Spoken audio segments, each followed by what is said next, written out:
Hello दोस्तों, मैं नरेंद्र सिंह आपका स्वागत करता हूं। मैं सेबी रजिस्टर्ड एनालिस्ट नहीं हूं और यहां आपसे केवल अपने विचार साझा कर रहा हूं। स्टॉक मार्केट में कोई भी खरीदारी या बिकवाली करने से पहले अपने वित्तीय सलाहकार से विचार विमर्श अवश्य कर लें। आइए मिलकर सीखें और पैसा बनाएं। आज हम बात कर रहे हैं 3 ब्लैक क्रॉस यानी 3 काले कौवे कैंडलस्टिक पैटर्न के बारे में। ये एक बियरिश कैंडलस्टिक पैटर्न है और प्राइस को रिवर्स करके नीचे की ओर ले जाता है। जापानी लोगों ने इस पैटर्न का नाम काले कौवे के ऊपर रखा है, जो अचानक आसमान से नीचे आकर खूब सारा दाना चुग लेता है। वैसे ही इस पैटर्न के बनने के बाद प्राइस नीचे की ओर भागने लग जाता है। आइए देखें दिखता कैसे है।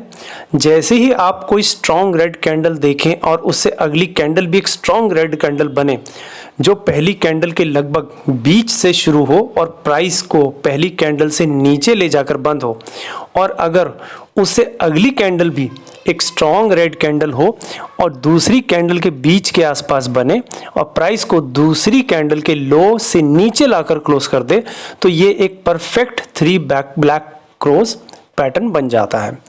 आइए देखें बनता कहाँ है। मान लीजिए किसी स्टॉक का प्राइस ऊपर जा रहा है तो अक्सर हाई प्राइस पर प्रॉफिट बुकिंग होने के कारण ये पैटर्न बन जाता है, और कभी कभी प्राइस के ऊपर होने पर थोड़ा प्राइस कंसोलिडेशन होने के बाद भी अक्सर ये पैटर्न बन जाता है। वैसे तो ये पैटर्न 3 कैंडल का सेट होता है, पर इस प्रकार के 2 कैंडल का सेट या फिर इस प्रकार के 4 कैंडल के सेट भी 3 ब्लैक क्रॉस की तरह काम कर देते हैं।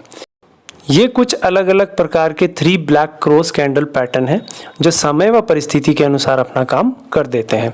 अगर इन 3 कैंडल्स को एक साथ बना दें तो क्या होगा।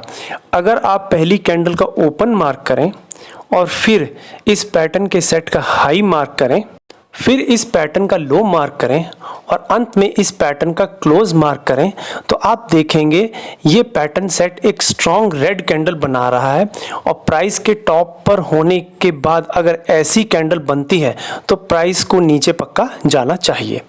जहां एक और 3 ब्लैक क्रॉस पैटर्न ऊपर जाते प्राइस को रिवर्स करके नीचे ले आता है, वहीं इसके विपरीत 3 वाइट शोल्डर नीचे जाते प्राइस को पलटकर ऊपर की ओर ले जाने लगता है।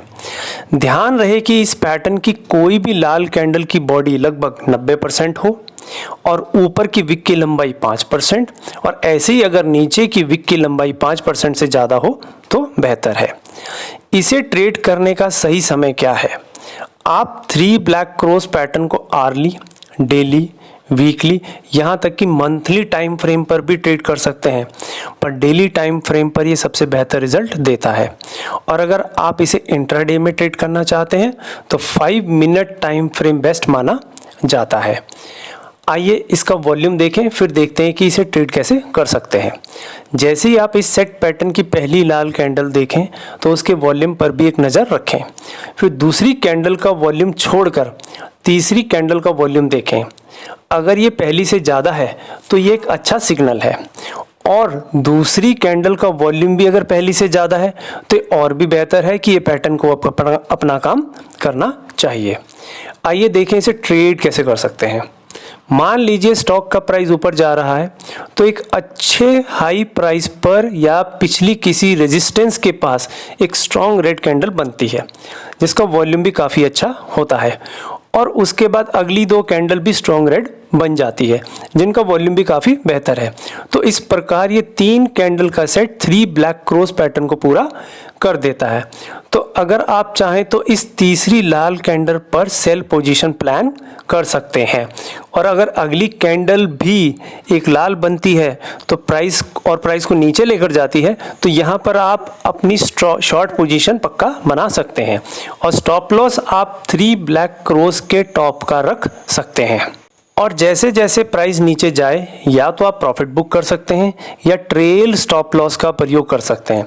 रिवार्ड टू रिस्क रेशियो 2:1 में रखा जा सकता है, पर ध्यान रहे कि आपकी सेल पोजीशन वाली कैंडल और आपके स्टॉप लॉस वाली कैंडल के बीच का अंतर ज़्यादा ना हो, नहीं तो आपका स्टॉप लॉस एरिया काफ़ी बड़ा हो जाएगा।